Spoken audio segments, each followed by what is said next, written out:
Hola, buenas tardes, buenas tardes. Vamos a proceder, si es que no hay ninguna pregunta. No se olviden que las preguntas se hacen por micrófono, pueden hacerlas por micrófono abierto o por el chat, por el micrófono abierto por el chat. Vamos a hacer la resolución de la práctica vinculada con la psicología como ciencia que corresponde a la primera semana, ¿no? Al tema de la primera semana del curso de psicología general. ¿No? Orígenes de la psicología, está entre sus temáticas el abordaje de lo que es las escuelas, los enfoques y las áreas de la psicología. Muy bien. ¿Escucho? ¿Pregunta? Si hay una pregunta, la escucho. Hola. No olviden que si hay una pregunta, la pueden hacer por micrófono abierto o por el chat. ¿Correcto? Ahora, una vez que las preguntas, obviamente, sobre la práctica, las resuelvo en la práctica. Cualquier otra pregunta también me la pueden hacer. Una vez que comienzo la práctica, respondo eso después de terminar la práctica. Pero cualquier pregunta, me la pueden hacer. Muy bien, la pueden dejar en el chat o por micrófono abierto. Bien, vamos a la pregunta 1 de la práctica de la semana 1. En la psicología aparecen diferentes propuestas acerca de lo que debería ser el objeto de estudio de la misma. Es así que estas propuestas, encabezadas por pensadores pioneros, se constituyen en lo que serían los ismos, escuelas. A continuación, relacionan las escuelas con sus expresiones representativas. 1. Estructuralista. 2. Funcionalista. 3. Reflexología. A. Tenemos que responder a las preguntas. ¿Qué hace la mente? ¿Cómo lo hace? ¿Y para qué lo hace? ¿Qué hace la mente? ¿Cómo lo hace? ¿Para qué lo hace? ¿Es el propósito? ¿De qué manera? ¿No es cierto? ¿Para qué? Es básicamente cómo funciona. Entonces son las interrogantes que se plantea el funcionalismo de William James, es decir, específicamente establecer, ¿no?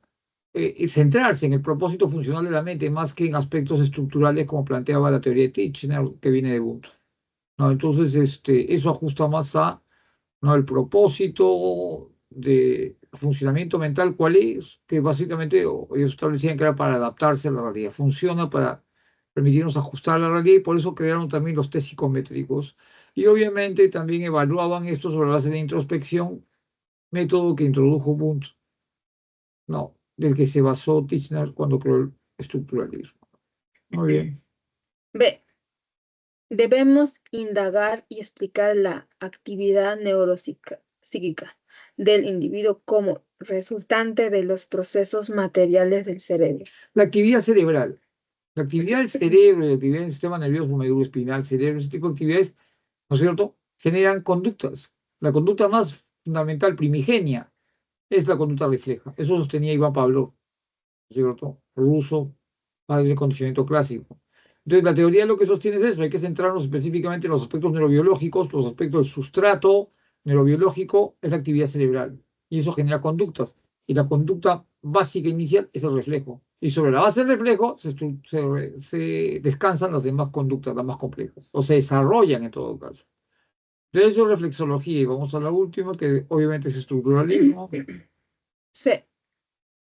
La tarea del psicólogo experimental es descubrir inicialmente qué es lo que hay y en cuánta cantidad. Entonces, ¿qué es lo que hay? Psicólogo experimental. Esto se basa específicamente que el estructuralismo inicia el trabajo experimental, porque es Wundt el que comienza con esto, pero ojo que Wundt no crea el estructuralismo, lo crea Titchener, digamos, tomando todo el trabajo de Wundt, ¿no es cierto?, y dándolo a difundir, pero él sería el padre del estructuralismo, Titchener. Entonces, pero obviamente el precursor fundamental es Wundt. Wundt a nivel experimental lo que quería ver era cómo estaba constituida la mente y asumiendo que habían determinados componentes, sentimientos, sensaciones, imágenes, lo que se llama átomos de la mente, lo que quería ver era su presencia, en qué cantidad, qué los caracteriza, qué los diferencia sobre la base también de la conciencia del individuo, de qué sensaciones, qué sentimientos y qué imágenes lo caracterizan, y en situación experimental frente a determinados estímulos sonoros, visuales, etcétera, se va ¿no? Manifestando esos aspectos y el individuo va estableciendo conciencia de aquellos que lo que caracterizan, ¿no? Poniendo en perspectiva todo lo que vendría a ser, cómo está estructurado su mente. Por eso la respuesta correcta está en la alternativa B. Alternativa B. 3. Vamos a la 2. Manuel terminó una carrera universitaria graduándose con el más alto promedio ponderado. Pese a recibir las felicitaciones de sus amigos y profesores, él no ha experimentado satisfacción ni se sintió realizado, porque en realidad no era su carrera deseada, sino la de sus padres. Considerando los enfoques actuales en psicología, el caso descrito plantea una dificultad relacionada con espacio, un tema central en el enfoque espacio. Vamos a la alternativa T. El libre albedrío humanista. Entonces, ¿qué ocurre? El libre albedrío es la capacidad de poder escoger, la libertad, ¿te das cuenta? Para poder determinar tu destino. Tiene que ver con las nociones de sentido que se le asigna a la asistencia vinculadas con la psicología humanista existencial, ¿no? Otro representante es Frank. Entonces, la idea de asignarle un sentido. Entonces, nosotros somos responsables y nosotros decidimos qué sentido queremos darle. Obviamente, un propósito, ¿no? Relevante, vital.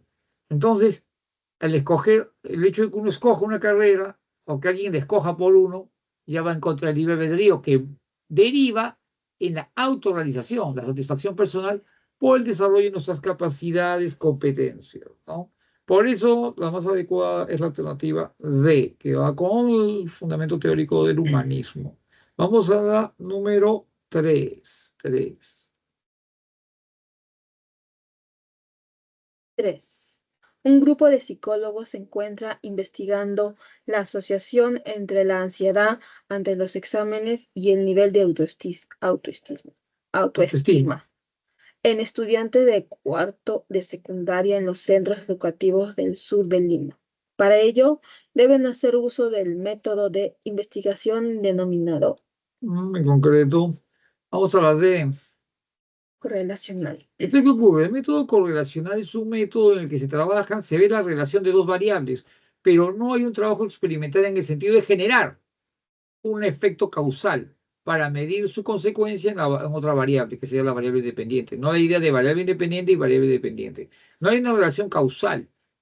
En realidad lo que se ve, lo que se busca es establecer cómo dos variables que ya están ahí, porque la autoestima está ahí en los estudiantes y también el nivel de rendimiento de los exámenes también está ahí.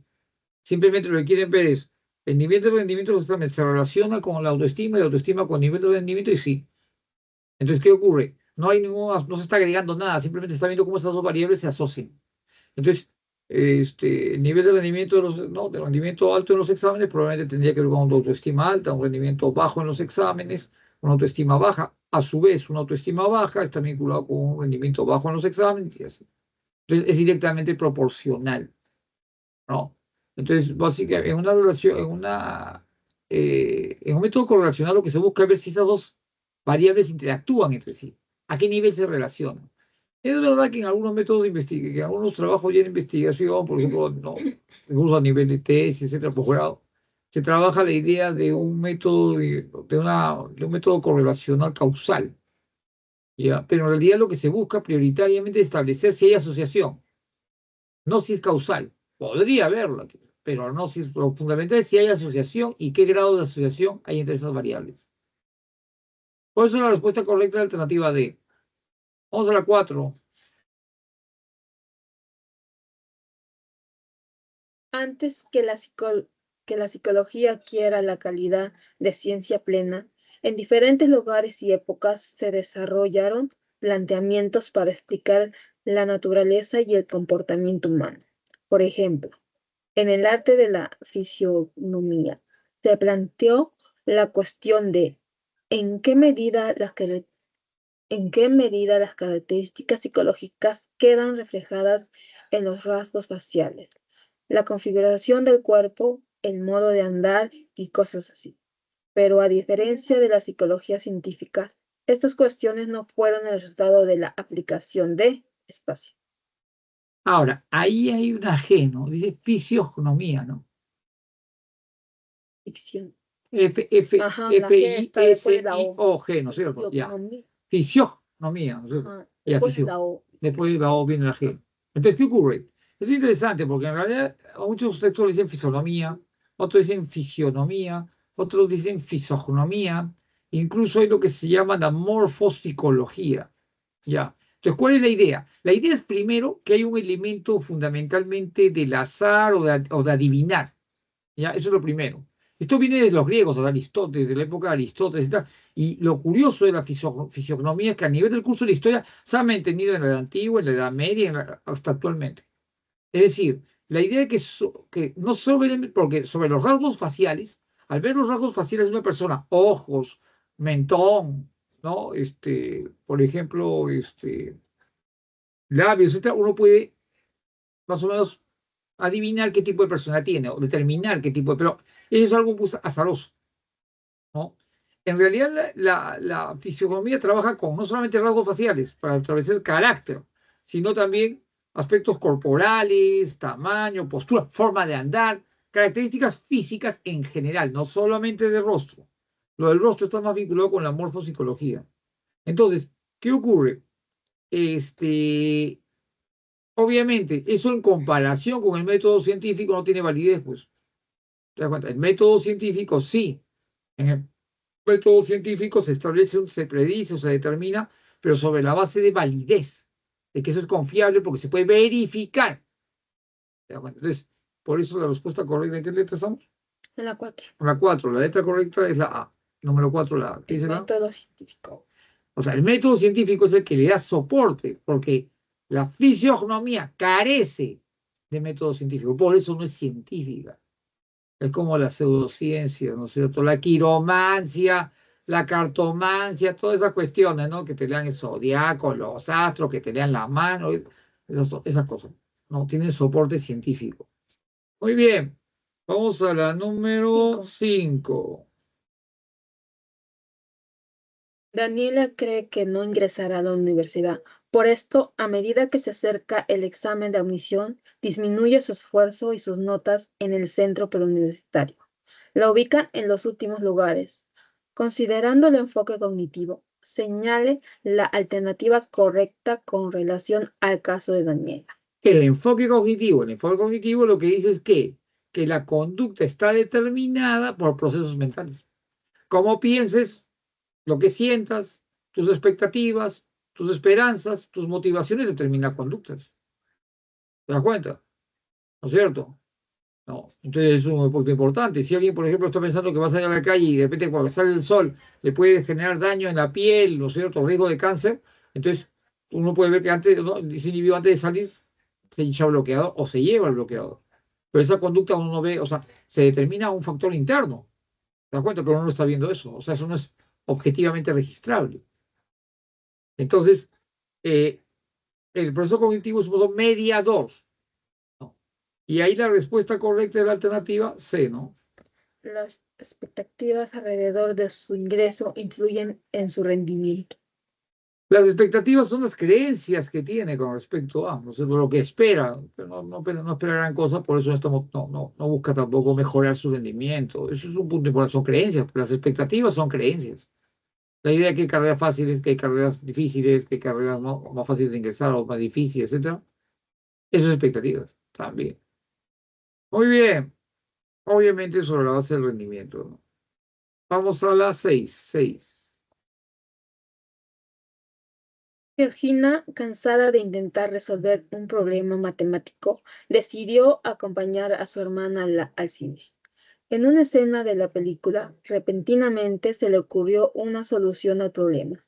Emocionada, queriendo verificar si estaba en lo cierto, cogió el ticket de pago de las entradas y con el lapicero de su hermana plasmó la idea en una operación y comprobó que estaba en lo cierto. Lo ocurrido con Georgina para dar con la solución del problema se relaciona con el concepto de espacio desarrollado por la escuela Espacio. Eso es interesante, ¿no? Entonces ahí, por ejemplo, tenemos que, ¿no? Está vinculado con una solución súbita a un problema, ¿no es cierto? Entonces, ahí tiene que ver primero con la percepción, ¿no es cierto? La percepción del problema cambió. Es decir, la psicología, la Gestalt, trabaja con la idea de que uno actúa sobre la base de cómo interpreta una situación, es decir, el todo es anterior a la suma de las partes. Una ecuación difícil, digo, no, esto es difícil. Es mi primera percepción. ¿Te das cuenta? No, no, en general nosotros trabajamos, recuerdo la psicología de Gestalt, y es verdad, trabajamos sobre la base de percepciones. Un individuo que se te acerca con una capucha, ¿no? De repente con una polera con capucha, como esto, pero coloca. Una cosa es que la uses así y otra cosa es que te la pongas. Ponerte la capucha. Entonces uno puede, por ejemplo, interpretarlo como un delincuente. Podría. Se acerca una moto lineal también. Entonces, pero luego analizas y digas, no, pero fulano es el serenazgo, o es mi hermano, mi primo. Entonces, primero uno ve el todo, luego las partes. Y eso también implica cambio de percepciones. Entonces, ¿qué es el insight? Es eso, es la solución súbita a un problema por un cambio de percepción sobre la base de la reacomodación o reorganización de los elementos de la situación problema. En el caso de una ecuación de matemática, en este caso, esa persona estaba resolviendo de una manera, de repente de manera súbita probablemente, ¿no? De manera súbita, es como que vio el asunto de otra manera, correcto, y pudo resolverlo. Por ejemplo, Arquímedes se asume que descubre fundamentalmente que los cuerpos flotan, pero él trabajaba, la percepción de él era vinculada con el material, el peso y el material con respecto al agua. Pero, ¿qué ocurre? Él llega a la solución cuando en realidad se desenfoca, no se centra en el material, sino en el agua. Y se da cuenta que en realidad lo que determina es la cantidad de espacio que desplaza un cuerpo en el agua. ¿Te das cuenta? Entonces, ahí es cuando viene el insight, la solución, porque él siempre estuvo teniendo la percepción de que tenía que hallar la solución sobre la base de los materiales. Pero cuando cambia de elemento, de percepción del problema sobre la base de otro elemento de la situación problema, llega a la solución súbita. Muy bien, entonces ahí la alternativa correcta, la número, estamos en 6, ¿no? 6. Estamos en la 6, la A, ¿no es cierto? Sí, conducta, Ah, es conducta. la E. Estamos Insight gestáltica. gestáltica, La E, perdón. la... Estamos en la E. Estamos en la E. ¿No es cierto? Es la 5, Sí, ¿no? es la 6. Es la 6. Sí. Claro, claro. Insight gestáltica. Sí, sí, sí. Sí, así es. Vamos a la 7. Vamos a la 7. En un centro preuniversitario, un psicólogo brinda una charla de orientación vocacional dirigida a los estudiantes que tienen dudas respecto a la elección de su carrera universitaria. Respecto a las especialidades de la psicología, el profesional encargado de la charla debe ser un psicólogo.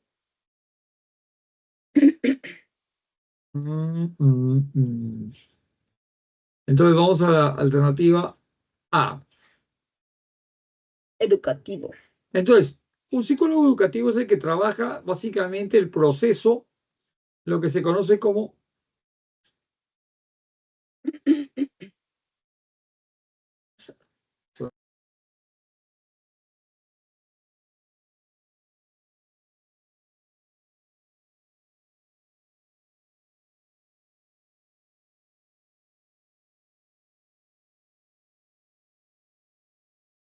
ya. Muy bien. ¿En qué está? Psicólogo educativo. Ah, ya, la psicología educativa implica básicamente centrarse en lo que es el proceso de enseñanza-aprendizaje. Entonces, ¿qué significa eso? Que hay aspectos vinculados, ¿no es cierto?, del modo de enseñar o también los aspectos de aprender, como identificar, por ejemplo, los problemas de aprendizaje, alteraciones del aprendizaje, problemas de aprendizaje como la dislexia, la discalculia, ¿te das cuenta? La disfea, etc. Pero también está vinculada con orientar al estudiante sobre la base, por ejemplo, de su elección vocacional. Eso es lo que se llama la orientación vocacional. Es decir, que sea consciente a través de evaluaciones de que si tiene las características, cualidades, capacidades, no sé, facultades emocionales, intelectuales, para determinada carrera y él escoja. Y generalmente, obviamente, es un abanico de posibilidades que puede tener, varias. Entonces, esa función de orientación también la realiza el psicólogo educativo. Por eso la respuesta correcta alternativa Educativo. A, educativa. Muy bien, vamos a la al número 8. Cada método de investigación en la psicología tiene alcances y propósitos definidos. Relacione los siguientes métodos con los títulos de las investigaciones que le correspondan. 1. Experimental. 2. Longitudinal. Y 3. Correlacional. Muy bien. A. Efectos de un intervención en la mejora de las habilidades sociales de los estudiantes de una universidad de Puno. Entonces, efecto, ya cuando dice efecto, es que se va a generar una consecuencia. Entonces, está en una relación de variable independiente y dependiente. De un programa de intervención, ¿en qué? En el nivel de desempeño. El programa de intervención, efecto, Sociales, efectos del programa. La mejora de las habilidades sociales. habilidad social. Entonces, el programa, vamos a aplicar el programa, variable independiente. Y vamos a ver su efecto en las habilidades sociales, ¿no? Que es la variable dependiente de un de estudiantes de Puno, que es la muestra. Es un estudio experimental. Variable independiente, variable dependiente. Siguiente. B. Asociación entre los tipos de personalidad y el bienestar psicológico en adolescentes de una región de Huancayo. Tenemos una región de Huancayo, tenemos un grupo de estudiantes y lo que vamos a ver es cómo se relacionan. No vamos a agregar nada, no vamos a generar una situación experimental. Simplemente vamos allá y vemos, medimos y evaluamos cómo se asocian dos variables, que en este caso son, ¿cuáles? Asociaciones. Hay experimental, longitudinal, No, asociación, no la ve, asociación de entre los tipos de personalidad tipo de personalidad. Es una variable. Y la otra, y el bienestar psicológico. bienestar psicológico. Entonces estamos viendo que ¿qué relación entre tipos de personalidad y bienestar psicológico? Yo no estoy agregando nada, ¿no? Simplemente veo que esas existen, las mido y veo si se relacionan o no. Entre ellas, ¿correcto? Y la siguiente es, C. Estudio de casos del desarrollo de episodios depresivos durante los últimos 10 años en pacientes con enfermedades crónicas. los últimos 10 años. Entonces, ¿qué estamos viendo? Cómo la depresión o el cuadro de depresión en el curso de un tiempo, ¿correcto? ¿Qué características va teniendo a lo largo del tiempo? Entonces, lo vamos evaluando cada año. ¿Te das cuenta? Para ver sus características en función a su avance, ¿no es cierto? ¿Qué compromete, etc, etc. Ese es longitudinal, porque es un estudio sobre una variable que se da a lo largo del tiempo. Por eso la respuesta correcta es la alternativa B. Está bien. Vamos a la 9. 4 practicantes de psicología deciden hacer una investigación en un centro preuniversitario, con el propósito de observar y obtener información sobre las características del uso de estrategias de aprendizaje en sus estudiantes.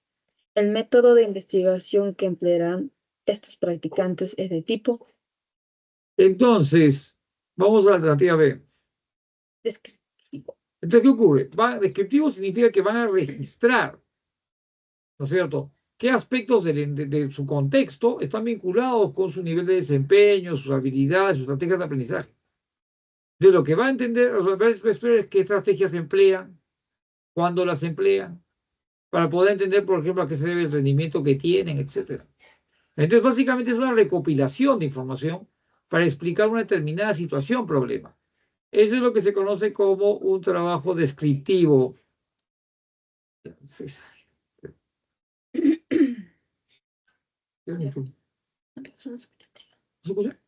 La B, la B. Muy bien. Descriptivo. Descriptivo. Vamos a la 10. 10. En una provincia Profesor, del norte del país. Sí, una consulta, ¿por qué no podría ser método transversal? porque. ¿Por qué transversal? Porque en algún momento, porque primero en el método transversal, o sea, en el método transversal, tú recoges una información en un momento, es cierto. ¿No es cierto? Podría ser un método transversal en el sentido de que tú, un minuto, dame un minuto. Cierra. Pero cierra el micrófono, pues.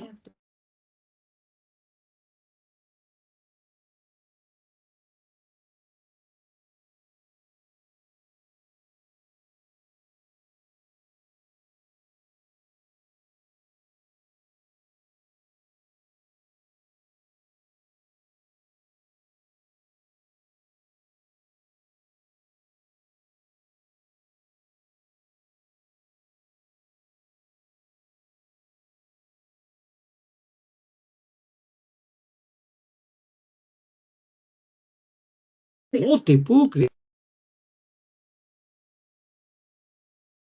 Escucha, disculpa. Entonces, en el método, mira, es cierto, porque tú ahí estás viendo que estas personas van a un centro de estudios y recogen un conjunto de datos y uno puede decir, bueno, es transversal porque están evaluando un contexto específico, pero en este caso es un método descriptivo porque fundamentalmente recoge un conjunto de datos para, ¿no es cierto? Digamos, para explicar un fenómeno.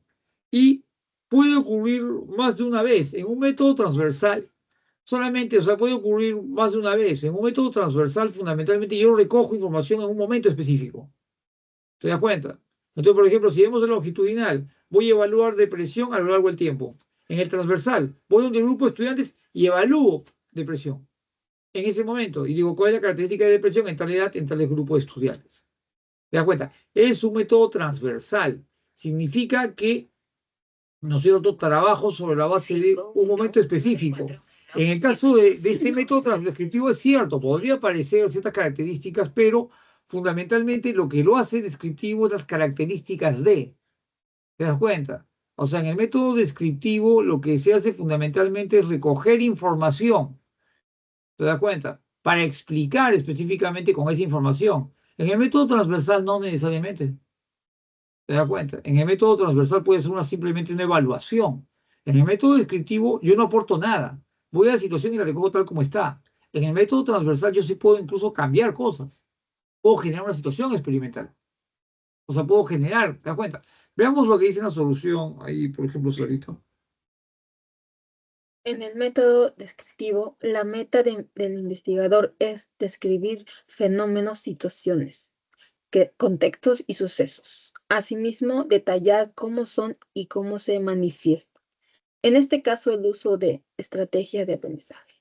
Es describir un fenómeno, una situación, es descriptivo, fundamentalmente. Pero el método transversal no solamente puede ser descriptivo. Es decir, en un método transversal puedo utilizar, ¿te das cuenta?, un trabajo correlacional. Puedo también, dentro del método transversal, ¿te das cuenta?, puedo establecer un método correlacional. ¿Te das cuenta? No. Entonces, no es exclusivamente, ese es un punto importante que quizás falta una claridad ahí. ¿Me dejo entender?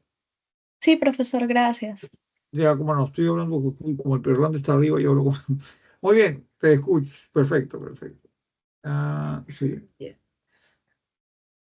En una provincia del norte del país, el alcalde se muestra preocupado, puesto que los jóvenes de la zona suelen beber licor y protagonizar escenas violentas en las calles y plazas de forma frecuente. Por ello, ha solicitado al gobernador regional que lo ayude a designar a un psicólogo que pueda prevenir este problema en la comunidad. El psicólogo que se debe asignar para el trabajo con la población juvenil de la zona debe ser de la especialidad. Entonces, ¿qué ocurre? Aquí lo más adecuado es psicólogo social. El psicólogo social trabaja, evalúa, diagnostica, ¿no es cierto? Y por lo tanto también genera pautas de afronte, de manejo, ¿no? De situaciones de naturaleza grupal, colectiva, generalmente vinculado con problemas sociales. Es decir, identifica un conjunto de características que están asociadas a que se genere y por qué ese tipo de problema o tipo de situación. Correcto. Entonces, eso es lo más adecuado. O sea, el psicólogo social trabaja a nivel de el establecimiento de problemáticas que se deben básicamente a la interacción social, que están determinadas por el hecho de pertenecer a un grupo, a una cultura, grupo cultural, ¿correcto? A un conjunto de pautas de comportamiento aprendidas, a factores de enseñanza, de crianza, ¿no? De modelos, etcétera. Entonces, él evalúa todos los elementos, todos los elementos que pueden estar determinando un conjunto, un patrón de comportamiento colectivo. Por eso trabaja la prevención también. En este caso el alcoholismo. ¿A qué se debe? ¿No? ¿Y por qué en chico de 14 años? ¿Qué relación tiene con la presencia de la figura paterna o materna ahí? ¿Te das cuenta? Las costumbres del pueblo, etc., etc. Entonces, es una característica importante. Algunos dicen, pero ¿por qué no es psicología? Bueno, me han dado varias opciones, pero en general, psicólogos, acá tenemos una problemática que hace justamente social, vinculada a un grupo de personas, a un colectivo, ¿no? Generalmente que afecta o que influye a un grupo de personas, ¿te das cuenta? Y que todos tienen patrones de comportamiento similar también, ¿te das cuenta? Eso es. Muy bien, alguna pregunta. Si hay alguna pregunta, vale. Profesor, ¿podría volver a explicar la pregunta número 1, por favor? Sí, justamente voy por allá. Vamos por allá. Vamos por allá.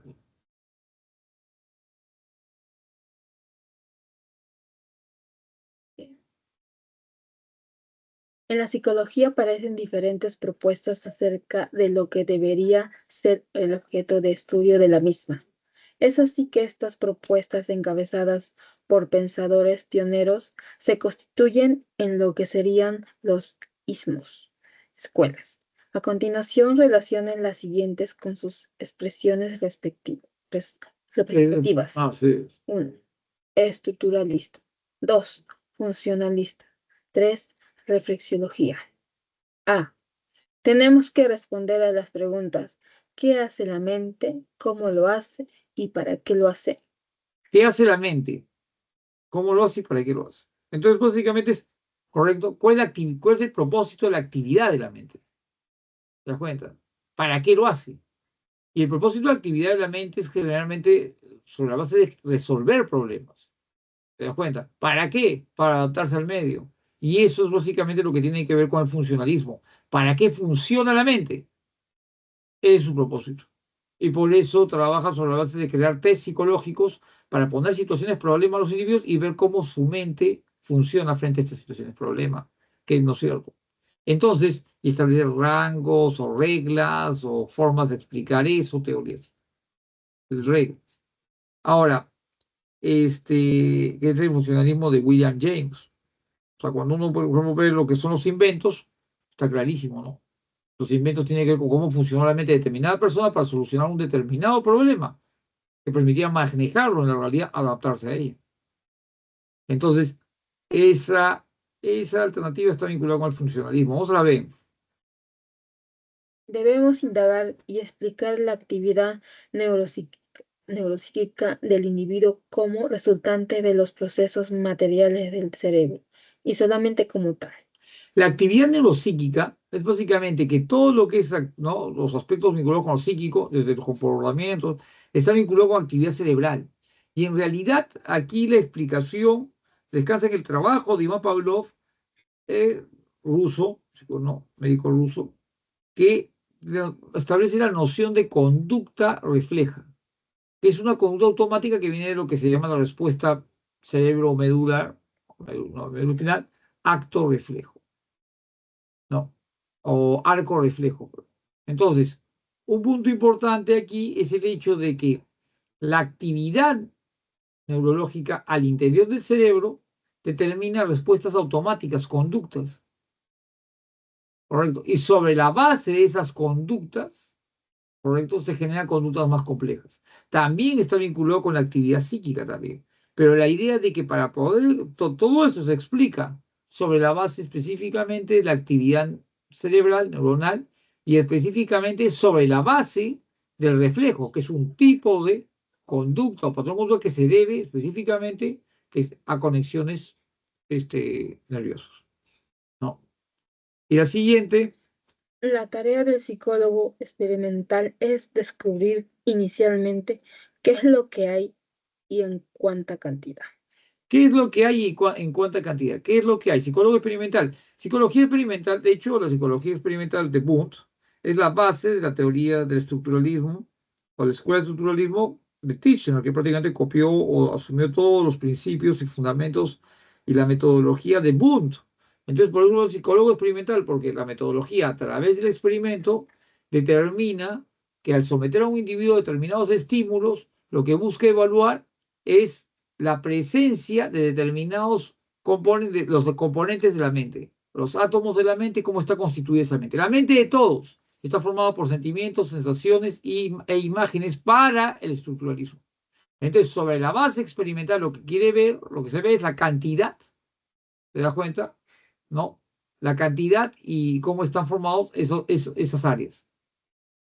Por eso es el lugar a la cantidad y las áreas.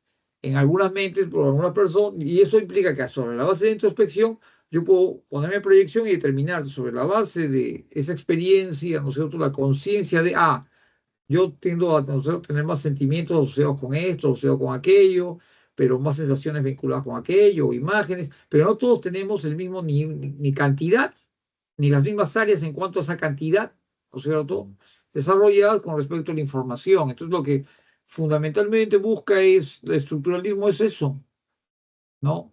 Determinar cómo está estructurada la mente en función a áreas y cantidad. Por eso la respuesta correcta es la alternativa B. ¿Está claro?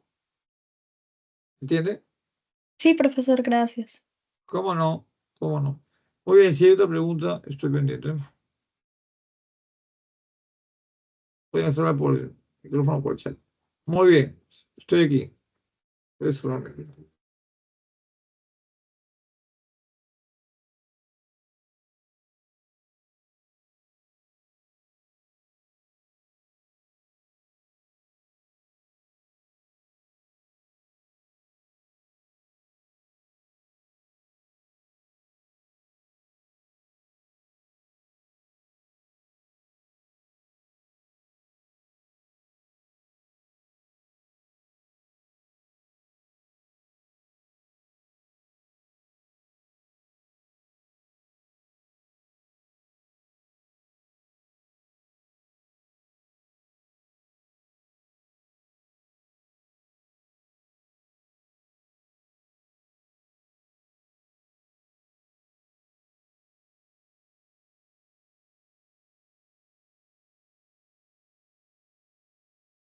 Profesor, buenas noches, disculpe. ¿Cuál es la clave de la 10? ¿Cómo no? ¿Cómo no? Vamos a la número 10. O sea, tu pregunta ahí debe ser vinculada con que de repente no piensas que es psicólogo social, ¿no? O psicología, no, psicólogo social. Yo marqué psicología social, por eso le preguntaba cuál es la clave. No sé si estaba bien. La clave está bien. La clave la C. Social. Ya. Social. Muchas gracias, Está profesor. bien.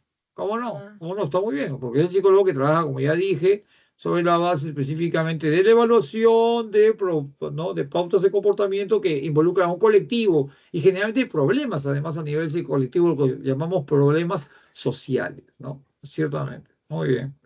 Y profesor, ¿en qué caso sería organizacional? Organizacional tiene que ver más con un contexto, específicamente a nivel de actividad laboral, en organizaciones, empresas, fábricas, instituciones, todo lo que implica una congregación de individuos orientado hacia la producción, te das cuenta, fundamentalmente. Y las formas como influye en las características, digamos, a nivel del desempeño de los individuos, cómo estimular ese desempeño, cómo seleccionar personas también a nivel laboral, que es un aspecto importante de la psicología organizacional, o sea, reclutar personas. No se puede tomar por ejemplo, cualquier tipo de persona, por ejemplo, para operar una determinada maquinaria, ¿cierto? Entonces, si alguien, por ejemplo, alguien que es nervioso, etcétera, de repente pone en riesgo su vida a otras personas. Entonces, todos esos elementos vinculados con el manejo a nivel de lo que es la actividad laboral vinculada con empresas, organizaciones, consorcios, ¿no es cierto? En general, la actividad laboral en sí, eso es la psicología organizacional. Así es. Gracias, profesor. Una consulta más. ¿Usted cree que podría explicar sobre los métodos de investigación de los no experimentales y experimentales? Porque no me quedó muy claro en clase. Ya, escúchame, voy a subir al cuadro, voy a ir al cuadro. Ya, vamos a ir al cuadro. Voy a ir al cuadro. Son métodos. Métodos de investigación psicológica no experimentales Ya, y experimentales. ¿cuáles están en experimentales? Transversales, exploratorios, descriptivos, correlacionales, longitudinales. ¿Esos están experimentales? Eso está en no experimentales. Y los experimentales, pues, Solo dice experimentales, solo hay 3 puntos a leer. ya está bien. Qué dicen el transversal? ¿No? Transversal. Investigaciones que recopilan datos en un momento único se dividen en exploratorios, descriptivos y correlacionales. Claro, está bien, pues. Exploratorios, descriptivos y Y correlacionales. Claro, longitudinales. está bien.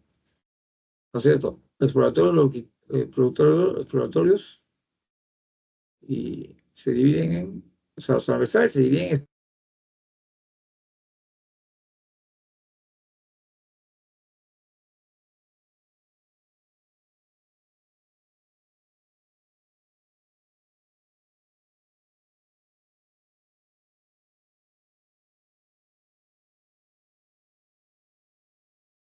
a la exposición. Muy bien. Entonces, los métodos experimentales básicamente tienen que ver con el uso de dos variables, la variable independiente y la variable dependiente. Entonces, en el método experimental lo que se busca es una relación de causa-efecto. La variable independiente tiene un efecto sobre la variable independiente tiene un efecto sobre la variable dependiente. Es decir, y se busca medir su efecto. Entonces, si yo digo cuál es el efecto de un programa de tratamiento, por ejemplo, de comprensión lectora o de autoestima, ¿no? Un problema, por ejemplo, sí, podría ser un programa de tratamiento ¿no? de manejo de la autoestima en estudiantes de tal año, de tal colegio, ¿no? Por ejemplo, lo que estoy viendo es cómo ese programa, te das cuenta que es la variable independiente del programa que yo he creado, qué efecto tiene. Aplico el programa una vez por semana, 2 veces por semana, 3 veces, y lo mido y veo qué efecto tiene en un grupo de estudiantes. ¿Te das cuenta? Mejoran a las 2 semanas, a las 3 semanas, etcétera. Es decir, veo el programa y su efecto, aplico el programa y veo su efecto o mido su efecto en autoestima. Y con el grupo que trabajo se llama grupo experimental. Porque voy a tener un grupo control, un grupo de estudiantes con las mismas características, por ejemplo, con el mismo problema de repente de autoestima, etcétera, y no les voy a aplicar nada para ver si realmente hay una diferencia entre los estudiantes a los que les aplico el programa y los que no reciben nada. Entonces, en el método experimental es básicamente lo que se conoce como el experimento, es aplicar en una situación de laboratorio controlada, ¿no es cierto?, una variable y ver su efecto y registrarlo. ¿Te das cuenta? Mientras que en los métodos no experimentales, fundamentalmente, no se establece tanto una relación de causa-efecto, sino fundamentalmente se genera un registro de información. ¿Te das cuenta? En los métodos, por ejemplo, longitudinales, se registra esa información a lo largo del tiempo, como en la pregunta que está vinculada con la depresión. Entonces, por ejemplo, con el proceso de depresión se da un curso de 10 años en un grupo de individuos, por ejemplo. ¿Te das cuenta? Correcto. O, por ejemplo, determinada enfermedad o determinada, por ejemplo, bueno, determinadas conductas también a lo largo del tiempo, ¿no? Por ejemplo, voy a evaluar de manera longitudinal cómo será la conducta negativista desafiante de un niño, ¿no? Y en qué no, en 3 años, o 5 años, te voy a ver, ¿no es cierto? Si en los 3 años o 5 años la conducta ha sido igual, hay años en los que ha sido más fuerte o ha bajado, etc. Mientras que en el método transversal, yo evalúo eso en un momento específico, en un momento específico. Yo evalúo, ya, en tal momento, ¿no? A estudiantes de 15 años, ¿no? Un grupo de 15, evalúo, por ejemplo, ¿no? Su nivel de ansiedad. Y entonces tengo ese dato en ese momento. Ahora, ciertamente, como decía tu compañera, uno puede evaluar eso a nivel correlacional, ver cómo dos variables se vinculan entre sí. Esa es la idea del método correlacional, ver cómo dos variables se vinculan sin relación causal necesaria, o yo no genero esa relación causal como en el experimental. Simplemente veo cómo se relaciona, por ejemplo, habilidades sociales y autoestima. Por ejemplo, un grupo de estudiantes. Yo no voy a agregar nada, simplemente voy a donde ellos y mido sus habilidades sociales y mido su autoestima. Y veo cómo se relacionan. Cómo esas dos variables o varían juntas, suben o bajan juntas o alternan. ¿Te das cuenta? A mayor nivel de habilidades sociales, más alta autoestima, a menor habilidades sociales, menor autoestima, o a más alta autoestima, altas habilidades sociales, baja autoestima, bajas habilidades sociales. Ese es directamente proporcional. ¿Te das cuenta? Ese es directamente proporcional. No. Mientras que de repente yo puedo ver qué relación hay entre comportamiento, entre deserción escolar y autoestima. Pero yo no agrego nada. Entonces puedo ver que los chicos que tienen deserción escolar, los que dejan el colegio, tienen baja autoestima. Y los que tienen alta autoestima siguen en el colegio. ¿Te das cuenta? Entonces, ahí lo que estoy trabajando fundamentalmente es una relación inversamente proporcional. Pero yo no he agregado nada, simplemente he ubicado, he medido esas variables y cómo se vinculan entre ellas. Ese es correlacional.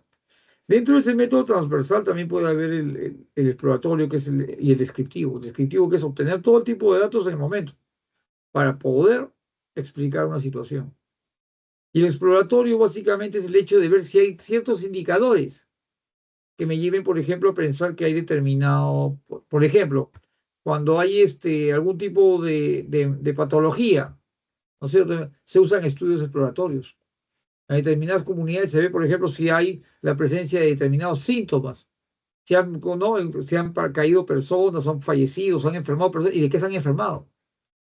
Estoy explorando, viendo indicadores para ver si hay la presencia de determinado problema o patología. Es un estudio exploratorio, que también se da en un momento específico, también es transversal, ¿no? Así es, ciertamente. Ujú, Gracias, profesor. sí. ¿Cómo no? ¿Cómo no? ¿Cómo no?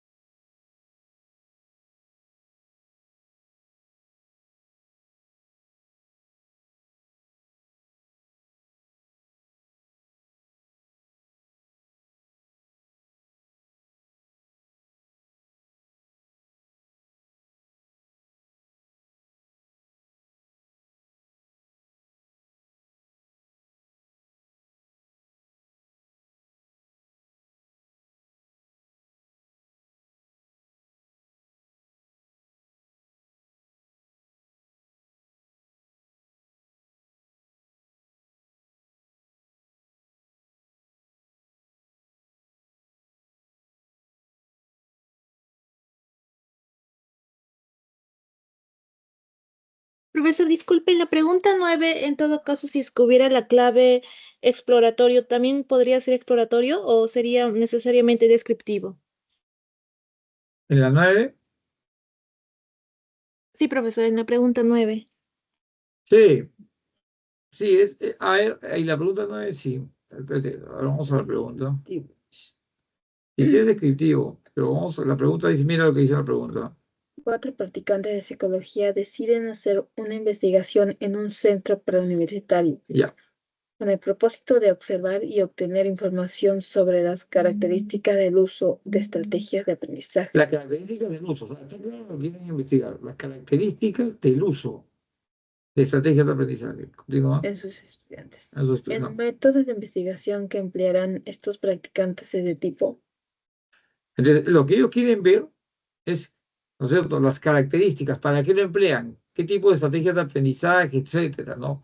¿Quiénes usan más? ¿Qué tipo de estrategias? ¿En qué momento? Etcétera. Entonces ellos van allá y comienzan a registrar, porque pueden pasar encuestas, pruebas, observar, ver, ¿no? En qué curso usan más estrategias, en qué curso otras, en qué curso, etcétera. No Claro, le preguntan a los están profesores. describiendo más que nada, ¿verdad? Le está Así es. describiendo más que nada. Pero en cambio en el exploratorio, lo que yo busco es básicamente ver la presencia de, ¿te das cuenta? O sea, yo en el descriptivo saco datos para poder decir, ah, ya, bueno, entonces los métodos de aprendizaje en este grupo de estudiantes de preuniversitario se dan más a nivel de organizadores visuales, de repente, para vincular con los cursos de ciencias, qué sé yo. Ok. Que, por ejemplo, de repente en otro centro universitario más vinculado a las ciencias, eso, o las letras, otro tipo. Pero el punto es que en el método exploratorio lo que yo busco ver es indicadores de la presencia de algo. Entonces, lo que yo busco en un método exploratorio es ver, y estos estudiantes utilizan métodos, estrategias de aprendizaje, a ver, usan mapas cuadros sinópticos, entonces, eso es lo que voy a ver. Ah, ya, vamos a ver, ¿usan estrategias? Ah, ya, hay cuadros sinópticos, sí, parece que sí, hay. O sea, veo los indicadores de algo, ¿entiendes? Pero no estoy viendo realmente la profundidad en cuanto a que básicamente identifica un problema, no significa el estudio completo del problema, me dejó entender. Identifica la existencia de algo, pero no necesariamente cómo funciona ese algo. En este caso ya se determina, o sea, hay estrategias de aprendizaje, lo que se quiere ver es la forma como, ¿no es cierto? En ese contexto de formación universitaria, los estudiantes las emplean, las escogen, las prefieren, en qué cursos tienen mayor incidencia, cuáles más y cuáles menos, etc. ¿Me dejo entender? Sí, profesor, entonces en el exploratorio estaría investigando solamente algo superficial, no a profundidad como el descriptivo. Sí, sí, básicamente la existencia de. En este caso, por ejemplo, alguien puede decir, bueno, a ver, dame las, no, a ver, indícame, por ejemplo, que han presentado estudiantes, cuántos cuadros han habido, no, no, si hay, hay uso de esquemas, en qué cursos. Eso ya me demuestra que hay estrategias de aprendizaje. ¿Te das cuenta? ¿No? Van donde el psicopedagogo, supervisión, por ejemplo, o usan, usan pruebas ya. Pero eso no me demuestra, solamente sé que hay la posibilidad, el hecho de que están usando estrategias de aprendizaje, pero no me está hablando fundamentalmente de qué, por qué, cuáles son las características el contexto del uso de esas estrategias de aprendizaje, su motivación, etcétera. ¿Me dejo entender? Sí, más profundo, es más profundo. Sí, Correcto. profesor, muchas gracias. ¿Cómo no? Yo te quisiera. Sí, pero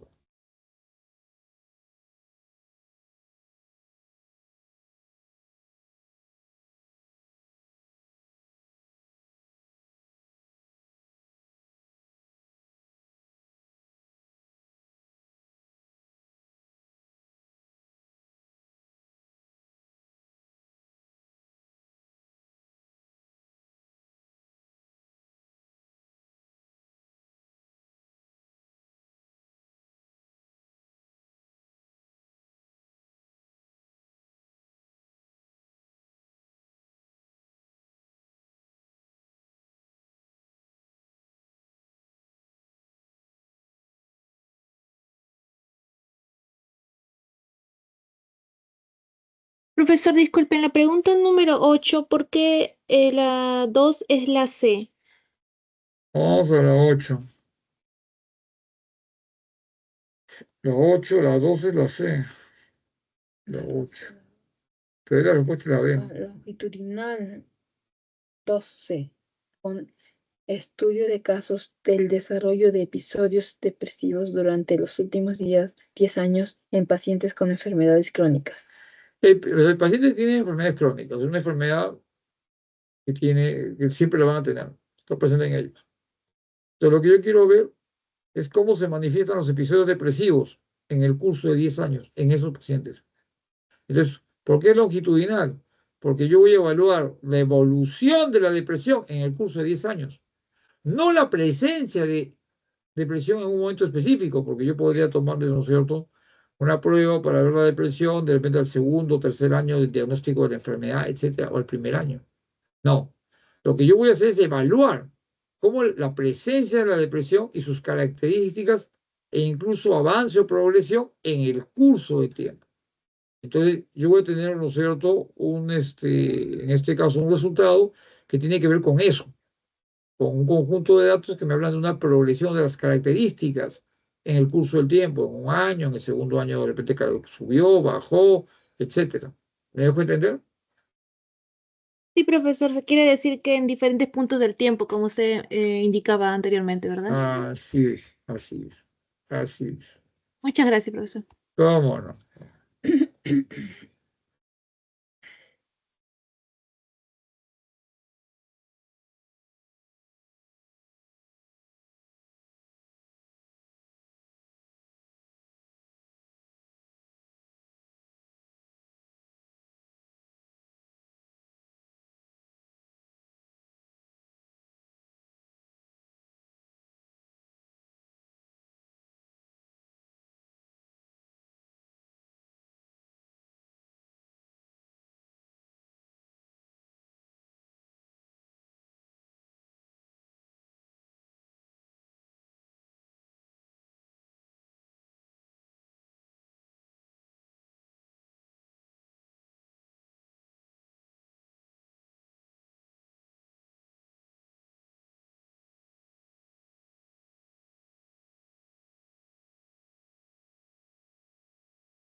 Profesor, ¿podría explicar la pregunta número 4, por favor? Ya, voy a la pregunta 4.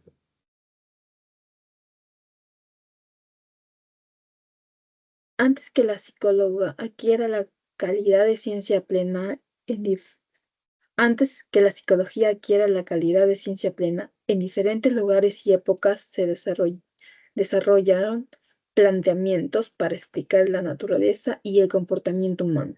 Por ejemplo, en el arte de la fisionomía se planteó la cuestión de en qué medida las características psicológicas quedan reflejadas en los rasgos faciales, la configuración del cuerpo, el modo de andar y cosas así. Pero a diferencia de la psicología científica, estas cuestiones no fueron el resultado de la aplicación de. Entonces, el uso de la fisionomía no es el resultado de la aplicación de. Entonces, la fisionomía, que también se conoce como fisonomía o fisionomía, fundamentalmente lo que plantea es que uno puede determinar el carácter o la personalidad de una persona sobre la base de la observación y registro de sus características faciales. Eso es lo que se llama la morfopsicología, ¿no? O también, por ejemplo, su postura, su forma de andar, en realidad sus rasgos físicos. ¿Te das cuenta? Entonces, eso descansaba un poco en la adivinación. Sobre la base de eso, uno podría, obviamente, había cierto concierto de adivinaciones que ajustaban a determinadas características de faz, de rostro, de postura, etcétera. Pero en general era un aspecto que descansaba un poco, o sea, en la suerte, en la casualidad, ¿no? Más que en la aplicación de un método científico que establece que hay una relación, porque eso es lo que hace el método científico, establece que hay una relación de causa-efecto verificable. Entonces, en el método de la fisiognomía o fisionomía, hay una ausencia del método científico. Sobre eso la respuesta correcta es la alternativa. La 4, ¿no? Venga, esa es la cuatro. La, El método científico. el método científico. Eso es. ¿Está claro? Sí, profesor, ¿me podría también ayudar en la pregunta 5, por favor? Vamos a los 5. Vamos a los 5. Daniela cree que no ingresará a la universidad por esto. A medida que se acerca el examen de admisión, disminuye su esfuerzo y sus notas en el centro preuniversitario. La ubicaron en los últimos lugares. Considerando el enfoque cognitivo, señale la alternativa correcta con relación al caso de Daniela. Muy bien. Entonces, fundamentalmente, el desempeño de Daniel está vinculado con lo que ella espera. Ella no avanza porque siente que no lo va a lograr. Entonces, tiene un pensamiento correcto. Su nivel de motivación está vinculado con las creencias que tiene con respecto a su rendimiento. Eso se llama expectativas. Y todo pensamiento forma parte de un proceso cognitivo, es un proceso mental. Correcto, es un proceso mental cognitivo, como la memoria, la atención, etc. Entonces, ¿qué ocurre? Ahí la respuesta tiene que estar vinculada con lo cognitivo. Es algo que definitivamente no determina también conductas, de la manera como una persona piensa o cree, eso se evidencia en conductas. ¿No es cierto? El hecho de que una persona se persigne, por ejemplo, si es católica al pasar por una iglesia, es porque a nivel de creencia, a nivel mental, acaba, ¿no es cierto? Ahí hay un determinante que la creencia de que al pasar por una iglesia se tiene que persignar. El comando, el hecho de la obligación, ¿no es cierto? La norma, la regla que se tiene que hacer. Eso determina su conducta, no que alguien se lo diga. Es una cuestión cognitiva mental. ¿Me dejo entender? Sí, profesor, la clave entonces sería la C, ¿verdad? Sí, claro, sí, la sé, la sé, la Gracias, sé. profesor, Ok, muchas gracias. por nada.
Profesor, buenas tardes.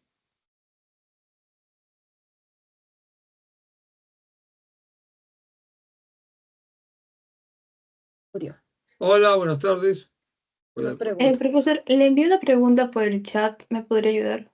Sí, voy a verlo. A ver. Desde que nació, Johnny recibió muchos cuidados por parte de su madre. Cuando ella tuvo que salir para su chequeo médico, él se quedó con una cuidadora. Cuando la madre regresó, aquella le comentó: Señora, ni bien usted se fue, Johnny ha estado llorando. Ya me estaba asustando, creí que le pasaba algo. La reacción del bebé ante la cuidadora se debió a que siente con, él siente con su madre y espacio, que son las condiciones básicas del apego seguro. A. La familiaridad el afecto. B. El contacto físico la familiaridad. C. El afecto el contacto físico. D. El afecto la atención que le brinda. E. La atención que le brinda la familiaridad. Ese es el último examen de admisión, ¿no? Este examen, ¿no? Sí, profesor. Sí, ¿no? Eso lo pasó ahí. Ah, ahí ¿cuál marcaste? En la B, que dice familiaridad y el afecto. No, perdón, es cosa diferente. Contacto físico. No, es que Familiaridad y está contacto diferente el físico. mío. El A en todo caso. En la tuya sale familiaridad y contacto físico. No, familiaridad y el afecto. Pero tengo dudas ahí, profe, me confunden todas las claves. Ya. ¿Hay familiaridad y afecto y familiaridad y contacto físico? ¿Hay dos? O sea, ¿hay familiaridad y afecto? Sí, la A. Ya. ¿Y La hay familiaridad familiaridad, y contacto físico? familiaridad, sí. Hay un problema ahí, ¿no? Claro, eso es lo que le decía Jorge. Claro. ¿Qué pasa? Que en realidad la respuesta es familiaridad y afecto, porque el afecto ya implica contacto físico. ¿Te das cuenta? Pero es un contacto físico, obviamente, vinculado con la expresión de sentimientos, emociones, etcétera, ¿no? Entonces, es más precisa la que tiene que ver con familiaridad y contacto físico. Perdón, afectividad. Familiaridad y afectividad. Es cierto que en el material de la PRE se habla de familiaridad, se habla de contacto físico, pero el contacto físico es un aspecto dentro de la afectividad. Entonces, lo que el niño lo hace es que primero ve a su madre con frecuencia, familiaridad, y hay afecto, es decir, hay un vínculo, ¿no es cierto?, afectivo con ella, ¿no es cierto?, no, que está vinculado con el contacto físico, el cariño, las caricias, etcétera. Por eso es eso. ¿Me dejo entender? Ujú, sí, profesor, gracias. Correcto. El otro chico decía, son los requisitos del apego, ¿no? Sí, sí. En realidad en sus aparatos figura, me parece, familiaridad, contacto físico y de repente apego. Pero no puedes descartar afecto, porque el afecto implica contacto físico. O sea, de hecho que sí, implícito. Así es. Profesor, ¿y si no hubiera sido su mamá, hubiera sido en todo caso su cuidadora la que se separaba y el niño sí reaccionaba? Ya no sería familiaridad, ¿no? No. No es familiaridad porque sea su familiar. ¿Te das cuenta? O sea, la familiaridad no tiene que ver con que tenga un vínculo de parentesco. No necesariamente. ¿Te das cuenta? Familiaridad tiene que ver con el hecho de de la cercanía, el hecho de que está habituado a que esa persona sea siempre la que lo provee de cariño, de afecto, que lo cuida. ¿Te das cuenta? Entonces, eso es lo que lo hace familiar, eso es lo que tiene que ver con familiaridad. No necesariamente que sean, digamos, familia en sentido estricto, biológicamente, ¿no es cierto? No necesariamente. Sino familiaridad tiene que ver con el hecho de la frecuencia, ¿no? De que está habituado, de que es la persona que siempre le provee, ¿no es cierto?, de cuidados, que le brinda protección, etcétera. Que está asociado además para él, ese niño, con eso. ¿Está claro? Sí, profesor, gracias. No sé si me podría pasar las claves de esta semana, por favor. Sí. 1 es la B. 2 es la D, de dedo, de Delia, bueno. 3 es la D. 4 es la A. 5 es la C. 6 es la E. 7 es la A. 8 es la B. 9 es la B y 10 es la C. Ya, gracias, profesor. ¿Cómo no?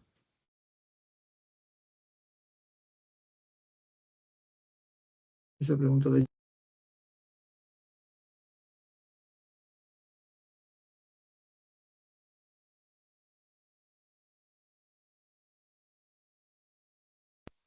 Dice, ¿por qué en la 6 es la E? ¿Quién es ella? ¿Por qué en la 6 es la E? A ver, vamos a ver los 6. Los Insight y Gestáltica. Es de Georgina, cansada de intentar resolver el problema. Sí. Mira, te voy a explicar una solución. La solución dice, la escuela de la Gestalt desarrolló el concepto de insight, por el cual llegamos a la solución de un problema de forma repentina debido a una configuración de los elementos del campo perceptual. En realidad no es una configuración, sino es una reconfiguración. O sea, la teoría de la Gestalt trabaja sobre la idea de la percepción, del percepto. Y eso determina un proceder. ¿Te das cuenta? O sea, tú ves una luz roja, correcto, en un semáforo te detienes. Si es una luz verde, te das cuenta. Correcto, eso es. Pero tú no te detienes si ves la luz solamente en una luz roja. Correcto. Porque inmediatamente, si tú la ves en el semáforo, te detienes. Correcto. Pero si tú ves simplemente una luz roja, no te detienes. Correcto. O no, primero ves la luz y luego no te digas necesariamente detener. ¿Por qué? Porque tú primero percibes el todo, semáforo, todas las características, y luego analizas qué luz está prendiendo. Luego analizas, sí, la verdad que es el semáforo. En cambio, te das cuenta, en otro tipo de indicadores, un farol, etcétera, tú ves la luz roja, pero eso, ¿no es cierto? Entonces, tú primero, correcto, determinas que que eso no implica, que no es un semáforo, y luego ves las características que no lo hacen un semáforo. O sea, que no, las características que confirman que no es un semáforo. Entonces, la percepción es asignar un significado a las cosas. ¿Te das cuenta? Y uno actúa en función a eso. En el caso del insight, es que uno percibe un problema de una forma, una ecuación matemática la percibe de una forma, como un procedimiento, como una forma de, una lógica, ¿no? De resolución, de evaluación de los elementos componentes. Lo que pasa con ella es que el insight implica que de repente ella dentro de los elementos componentes de la situación problema, ha visto algo que no había considerado. ¿Te das cuenta? Y ha replanteado, ¿correcto? ¿No es cierto? La forma de afrontar el problema. Y entonces lo pone a resolverlo. Entonces, el insight es una solución súbita por la reconfiguración de los elementos de la situación problema. ¿Te das cuenta? O sea, no evalúo, ¿no? De otra forma los elementos y me llevan a una solución del problema. Los elementos constitutivos de la situación problema. Entonces, por ejemplo, ¿me dejo entender? Por ejemplo, en el caso de Arquímedes, ¿no es cierto? Arquímedes establece lo que viene a ser el hecho de por qué los cuerpos flotan, ¿no es cierto? Entonces, él trabaja y su problema era que él probaba con todos los materiales. Y un día en la bañera se da cuenta que en realidad no estaba vinculado con el material. Cuando estaba preocupado más que nada por el tamaño. Y luego se dio cuenta que no estaba vinculado con eso, sino estaba vinculado, o sea, no tenía que ver, centrarse en analizar el material, sino la cantidad de agua que desplazaba en el agua, lo que tenía que ver el agua. Y así resuelve el problema, súbito lo resuelve así. Entonces, lo resuelve de súbito sobre la base de eso. ¿Pero por qué? Porque al mismo problema, ¿por qué los cuerpos flotan? Lo que hizo es analizar otros elementos de la situación problema y se genera un nuevo percepto de la solución. ¿Me dejo entender? Un nuevo percepto que es la solución. ¿Me dejo entender? Sí, profesor, muchas gracias. ¿Cómo no? Sí, sí, son alergios. Tiene razón.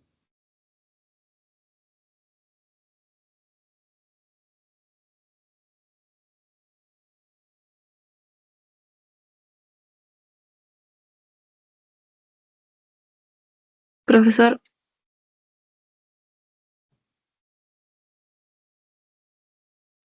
Audios. Escucho, escucho, escucho. profesor, ¿me puede dar ejemplos del enfoque biopsicológico? Bueno, el enfoque biopsicológico básicamente implica explicar, ¿no? Requiere explicar la relación entre lo que es el aspecto orgánico, funcional, ¿no? Con lo que vienen a ser aspectos como pautas de comportamiento, cognitivas, etcétera. Es decir, la interacción de todos esos elementos. Creo que hay un elemento obviamente orgánico de base. Entonces, por ejemplo, eh,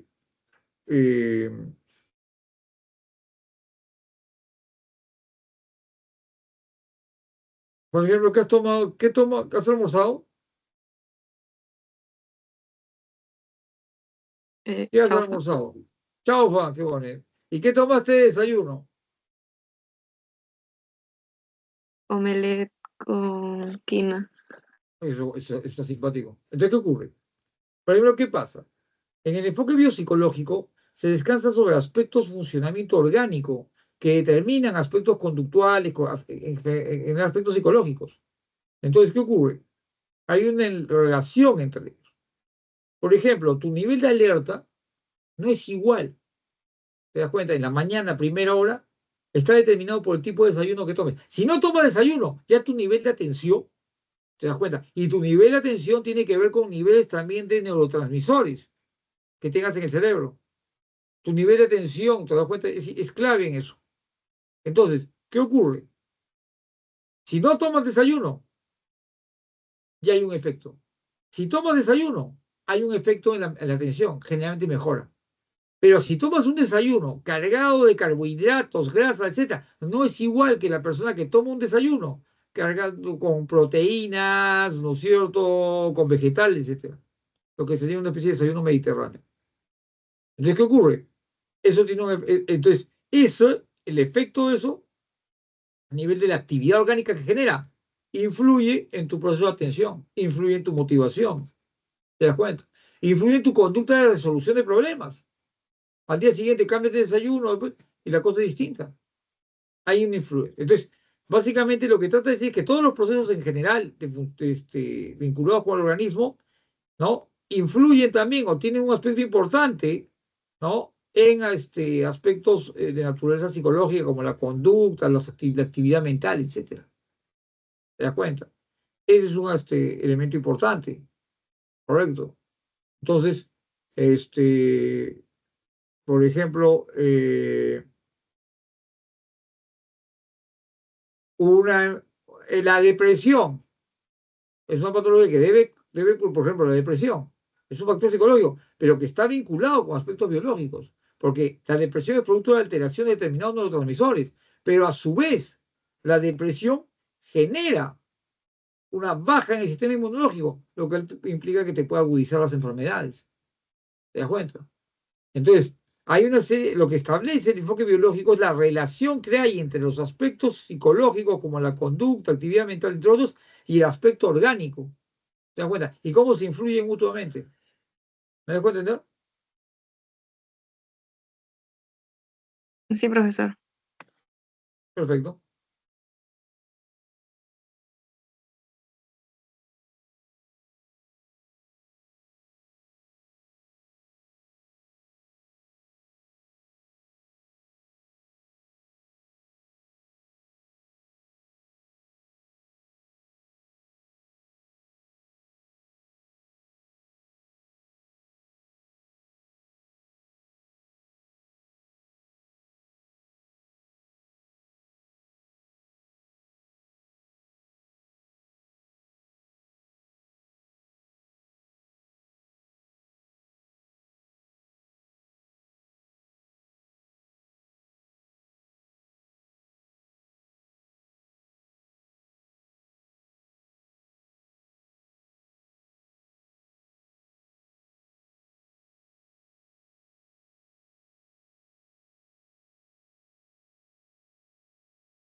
Profesor,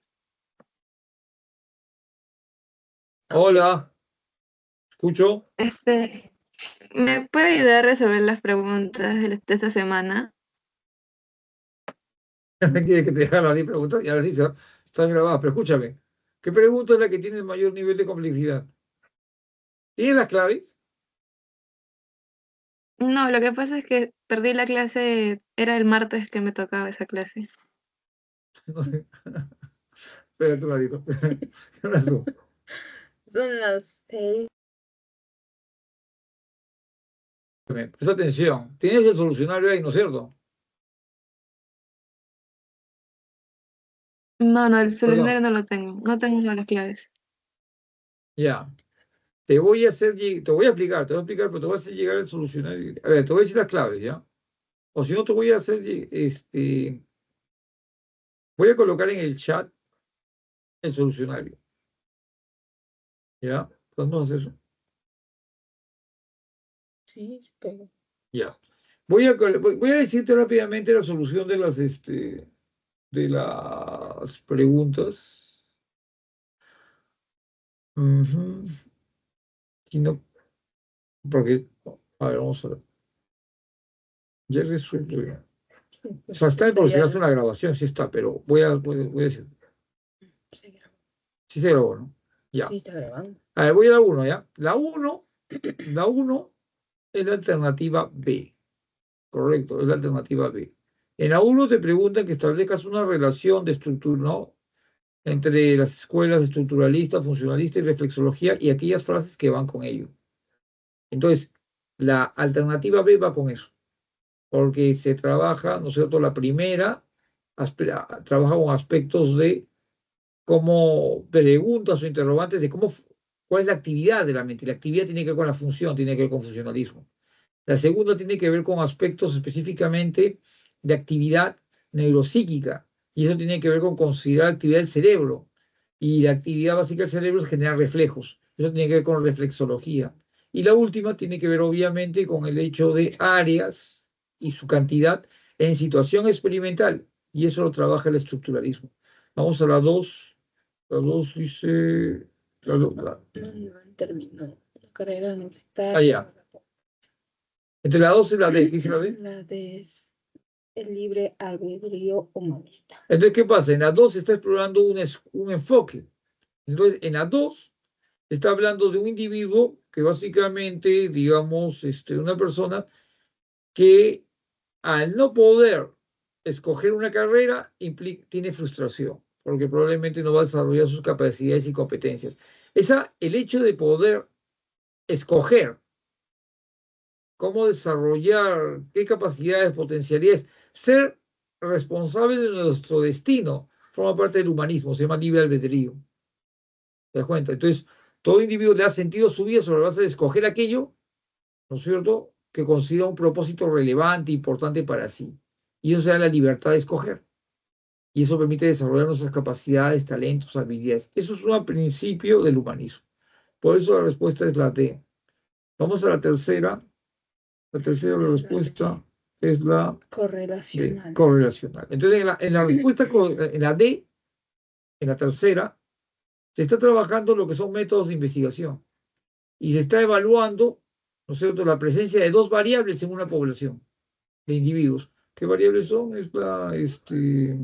La pregunta dice, Un grupo de psicólogos se encuentra investigando la asociación entre ansiedad ansiedad, ante los exámenes y el nivel de autoestima. ansiedad ante los exámenes y el nivel de autoestima. Entonces voy a una población y voy a evaluar qué nivel de ansiedad tienen, qué nivel de autoestima tienen. Y ambas variables, ¿en qué nivel se relacionan? Probablemente voy a ver que si hay autoestima alta, el nivel de ansiedad es bajo. Si hay ansiedad alta, nivel de ansiedad alto, la autoestima es baja. Si la autoestima es alta, el nivel de ansiedad es bajo. Es una relación inversamente proporcional. No es un método experimental porque no es una relación de causa-efecto, sino lo que yo busco es ver en una determinada población no cómo determinadas variables se relacionan, simplemente están ahí, las mido y veo cómo se correlacionan entre ellas, se afectan mutuamente. La 4 es la A. ¿Qué es la 4? El método científico. Entonces, en la 4 se te habla de una teoría que se llama la fisiognomía, o sea, la idea de que a través de leer o no, descifrar las digamos, registrar ciertas características faciales, corporales, físicas, de postura, de caminata, se puede determinar el carácter o la personalidad de una persona, de un individuo. Eso específicamente tiene que ver con aspectos de adivinar, ¿no? Entonces, en la pregunta lo que se hace referencia es a si eso implica o no la presencia del método científico. Entonces, no hay ausencia del método científico ahí. Bueno, porque el método científico lo que establece no trabaja sobre la base del azar, trabaja sobre la base de que hay una relación probada entre variables. ¿Te das cuenta? Tal situación genera tal situación genera tal. Comprobado. Por eso la 4 es la alternativa A. Vamos a la 5. 5 es la C. 5 es la alternativa C. Las expectativas alrededor de su ingreso influyen en su rendimiento. Entonces, el rendimiento de una persona, ¿no? A nivel universitario, ¿no? Se ve que esta persona ya tiende a dejar de estudiar o soltar la toalla porque siente que no vale la pena. Quiere decir que asume que su rendimiento ya no le va a permitir. Son las creencias que tiene sobre sí mismo. Las expectativas son un sistema de creencias y las creencias son procesos cognitivos, como la memoria, como la percepción. Al ser un proceso cognitivo, forma parte de lo que se conoce como la psicología cognitiva. ¿Te das cuenta? Es un proceso medio. Entonces, las expectativas son procesos cognitivos. Por eso la respuesta correcta es la alternativa A, ¿no? ¿Qué dice? ¿En la 5? Sí, La 4. C. 5 estamos. Ah, la 5. La Sí, 5 en las C. Quizás expectativas alrededor las expectativas. de su ingreso influyen en su rendimiento. Influyen en su rendimiento, pero son aspectos cognitivos, porque forman parte de la actividad mental. Proceso cognitivo, ciertamente. Entonces, C. ahí es la alternativa C. C. Ahora vamos a la 6. La E. La E. Insight y Gestalt. Entonces ahí se ve el caso de una joven que está tratando de resolver un problema de matemático y de repente en el cine, donde no debería, o sea, de súbito le viene la respuesta. Entonces, ahí se hace alusión a una noción de la psicología de la Gestalt, que debemos haber revisado, que trabaja con la percepción, es decir, la forma como percibes las cosas. O sea, cuando uno primero percibe, las cosas son básicamente, uno percibe las cosas, el todo es anterior a la suma de las partes. Entonces, generalmente uno primero percibe el todo, luego evalúa sus elementos constitutivos. En el caso de ella, el insight implica la resolución de un problema por una reestructuración, una reorganización, una reconfiguración de los elementos de un percepto. Ella tiene un problema, matemática, problema difícil, y está que utiliza determinadas reglas y pautas para solucionarlo, y no puede. Pero de repente ya llega a la solución, porque lo que hace ella es reestructura, reconfigura, ¿no? Se da cuenta, o sea, cambia por ejemplo, de repente se da cuenta de otros elementos en la situación problema que no está considerando, ¿te das cuenta? Y al considerarlos, haya la solución. Entonces, replantea la situación problema y cambia de percepto del problema, hallando la solución. Entonces, en el insight hay una solución repentina, súbita, por una reconfiguración de los elementos de la situación problema, más que una configuración. Ciertamente. Por eso la respuesta correcta está en la alternativa E, ¿no es cierto? Sí, la E. Vamos a la 7. A. Educativa. Entonces, ahí se habla específicamente de un psicólogo que trabaja lo que es la orientación vocacional, la orientación vocacional. El psicólogo educativo no solamente es el que identifica, por ejemplo, problemas de aprendizaje en el contexto del aula o trabaja para mejorar el nivel de aprendizaje en estudiantes y también el nivel de enseñanza por parte de docentes, sino también trabaja lo que es orientar al estudiante sobre la base de la conciencia que debe asumir, tener él, sobre su capacidad y talentos, que sean compatibles, por ejemplo, con determinada aspiración vocacional de trabajo, de profesión, correcto, que sea compatible con él. Y esa actividad la hace el psicólogo educativo. Por eso la respuesta correcta es la alternativa A. Vamos a la 8. B. La B. ¿Dice la B? Esto es de experimental, longitudinal y correlacional. Experimental, longitudinal y correlacional. Y la respuesta es así, dice así. No, la B es Rectificativo. 1A, 2C, 3B. Ah, ya, 1A, 2B y 3C. Entonces ahí lo que estamos viendo es la relación. Entonces, 1A, 2B y 3C. Entonces ahí vemos, por ejemplo, que la alternativa, así va, así la respuesta 1A, 2B y 3C. Sí, la B. 1A, 2C, 3B. Ah, ya, 1A, Experimental con 2C, 3B. perfecto. Entonces, por ejemplo, vemos que el método ahí, los métodos de investigación, ¿no? 1A, 2C y 3B ya. Entonces vemos que la 1 va con la A. ¿Qué dice la A? La 1 dice, Efectos de un programa intervención en la mejora de habilidades sociales de los estudiantes de una universidad de Puno. efecto. Entonces ahí estamos hablando de un método experimental, va con la 1. ¿Te das cuenta? O sea, el método experimental es la relación que hay entre variable independiente y dependiente. Yo manipulo una determinada variable. En este caso, aplico un programa para ver el efecto que tiene en el rendimiento de un grupo de estudiantes. ¿Te das cuenta? Es una relación de causa-efecto en un contexto controlado. Eso se llama experimental. Mientras que en la 2 va con la C. La 2 habla de método, la 2 que dice. B. Sí, Asociación entre los tipos de personalidad y el bienestar. ese va con correlacional. Porque yo no estoy agregando nada, yo no estoy generando ningún efecto, no estoy aplicando nada. Simplemente veo como dos variables se asocian en un contexto en determinada población correlacional. Y longitudinal, y la otra va con longitudinal, ¿no es cierto? Por eso Sí. sería 1A, 12, 3B. La 3B. ¿Por qué? Porque estoy viendo cómo la depresión, voy a evaluar el curso a nivel de síntomas, señales de la depresión en pacientes crónicos ¿no? a lo largo de 10 años o años. Eso básicamente es estudio longitudinal. Veo cómo las características de una determinada variable a lo largo del tiempo. Por eso la respuesta correcta alternativa B. Vamos a la 9.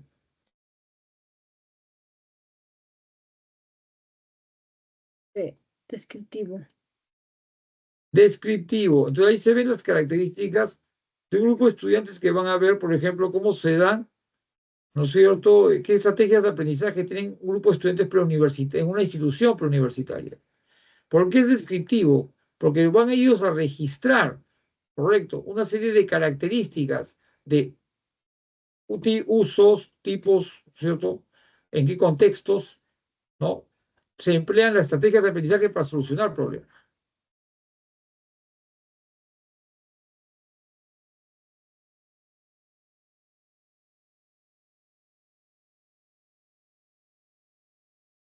Diez. 10, no, profesor. 10, no, profesor. Sí. Social.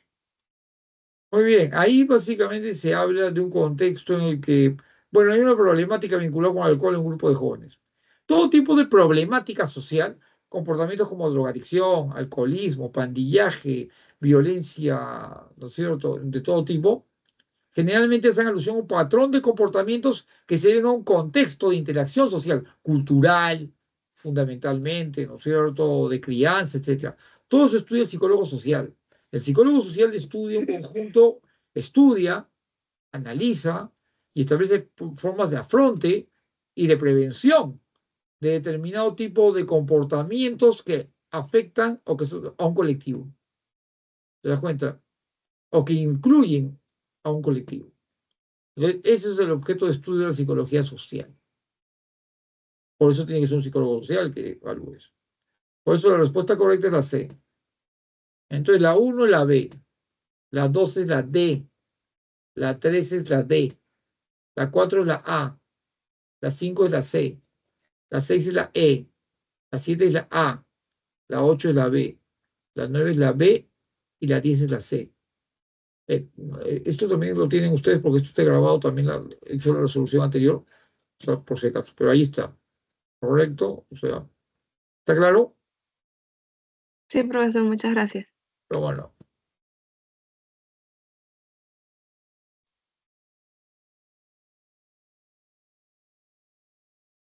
Profe,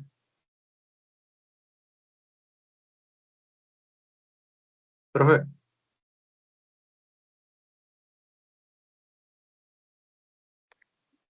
Ya. Profe, ¿podría explicar ese método de ¿Me das un investigación? minuto? Un minuto, dame un minutito. Sí, hoy te respondo.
Auri. Hola. Disculpa, tuve una emergencia, ¿ya? Entonces, ha sido súbito, ¿ya? Disculpo. Dime, ¿cuál es tu pregunta? ¿Me podría explicar sobre métodos de investigación exploratorios y correlacionales? Todo método exploratorio lo que busca es establecer los indicadores de la presencia de un determinado problema. Por ejemplo, durante la pandemia, obviamente había que establecer, por ejemplo, si este problema estaba dando, o sea, para poder, digamos, por ejemplo, aglutinar a personas en un lugar o evitar, por ejemplo, el contagio, se trabajaba con cierta sintomatología. Hay personas que ya han tenido, ¿no es cierto?, por ejemplo, estornudos o tos o, correcto, han estado enfermos tal tiempo, etcétera. Entonces ya tenías indicadores de esa problemática. Un estudio exploratorio lo que busca son indicadores de un determinado problema, fundamentalmente, para poderlo estudiar. Puede ser un exploratorio. Explora qué indicadores hay de ese problema y si está presente, por ejemplo, en un determinado contexto. En cambio, un estudio correlacional es un estudio en el que busca concretamente ver cómo dos o más variables se vinculan entre ellas. Entonces, por ejemplo, en la separata, en la práctica, se ve la relación que puede haber habido entre estilos de aprendizaje, por ejemplo, de autoestima, ¿no es cierto? ¿No? O nivel de rendimiento y autoestima. Entonces, tú vas a un grupo de estudiantes y evalúas el nivel, ¿no? Por ejemplo, evalúas el nivel de rendimiento, los que tienen alto y bajo, y el nivel de autoestima. Pero tú no estás agregando nada. Tú simplemente evalúas eso y ves cómo se relacionan esas variables. Entonces ves que los que tienen alta autoestima tienen un alto nivel de rendimiento. Los que tienen un alto nivel de rendimiento, o sea, un bajo nivel de rendimiento, tienen baja autoestima. ¿Te das cuenta? Entonces, básicamente lo que estoy estableciendo es la relación que hay entre esas dos variables. No estoy generando una relación causal. Yo no he agregado algo como en un contexto experimental. Yo no estoy manipulando nada. Ahora, también podría ser la sesión escolar, por ejemplo, de autoestima. ¿Te das cuenta? Entonces podría ver que los estudiantes que tienen deserción escolar tienen baja autoestima, mientras los que no tienen deserción escolar tienen alta autoestima. ¿Te das cuenta? O podría haber la relación entre, por ejemplo, el ejercicio físico, ¿no? Sí, podría haber, por ejemplo, la relación entre el desempeño, por ejemplo, niveles de desempeño y aspectos vinculados con mm, por ejemplo, etapa de desarrollo. Entonces podría ver que los que son adolescentes, ¿te das cuenta? Voy a un grupo de adolescentes y veo básicamente que el nivel de desempeño, por ejemplo, a nivel de aprendizaje, correcto, en los estudiantes, ¿qué relación hay entre que sean adolescentes y el nivel de desempeño? ¿Te das cuenta? Eso es, básicamente no establezco una relación de causa-efecto, sino establezco una relación entre variables. ¿Me dejo entender? Sí, pero otra pregunta, ¿puedes explicar el enfoque cognitivista? Básicamente el enfoque cognitivista lo que trabaja es el aspecto de que una conducta se determina fundamentalmente sobre la base de la intervención de procesos mediadores mentales, porque los procesos cognitivos son la percepción, la memoria, el pensamiento. Entonces tú puedes, por ejemplo, ver que una persona de repente agarra, no trabaja, una persona de repente agarra y antes de salir saca de su cajón un bloqueador y se va. Entonces puede ocurrir que, ¿no es cierto?, como es consciente de que ha salido el sol, de repente saca su bloqueador. Entonces, ¿qué ha pasado? Nadie le ha dicho que lo haga. El no ha visto que hay sol, pensó que le puede afectar la piel, etcétera, y saca el bloqueador. Entonces, lo que ha determinado la conducta de llevar el bloqueador ha sido específicamente el hecho de pensar, correcto, que se puede dañar la piel y cómo contrarrestarlo. Entonces, su conducta no es porque alguien le haya dicho, lleva el bloqueador. No es un estímulo del medio lo que ha determinado. Lo que lo ha determinado específicamente es su actividad mental. Entonces, la actividad mental determina también conductas en el enfoque cognitivo. Y media entre un estímulo, Depende de sus necesidades. depende de su, ¿qué dijiste? De sus Sí, necesidades. la conducta está determinada. Tú en este momento tu conducta también está determinada por tus creencias. ¿Te das cuenta? Tus preguntas es en función a lo que tú consideras que sabes o no. No lo que te han dicho que debes preguntar.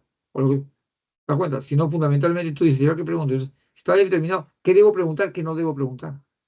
Y eso determina tu conducta de preguntar. O sea, tu conducta de preguntar ahorita está determinada por tu sistema de creencias de lo que debes preguntar, de lo que no debes preguntar. Pero lo que tú debes preguntar puede implicar no necesariamente interés para otras personas, porque no está dentro de su sistema cognitivo, por ejemplo. ¿Te das cuenta? De memoria, de pensamiento. ¿Me dejó entender? Sí, profe. Gracias. ¿Cómo no? ¿Qué Y son? dos. ¿Ah? 7 y 2. Chile. Muy bien. Entonces, nos estaríamos, son las 7:02. Nos estaremos viendo la próxima, semana. Estoy, no olvidar, los miércoles de 6 a 8 y los días como hoy, jueves, de 5 a 7. Muy amable, muchas gracias, buenas noches.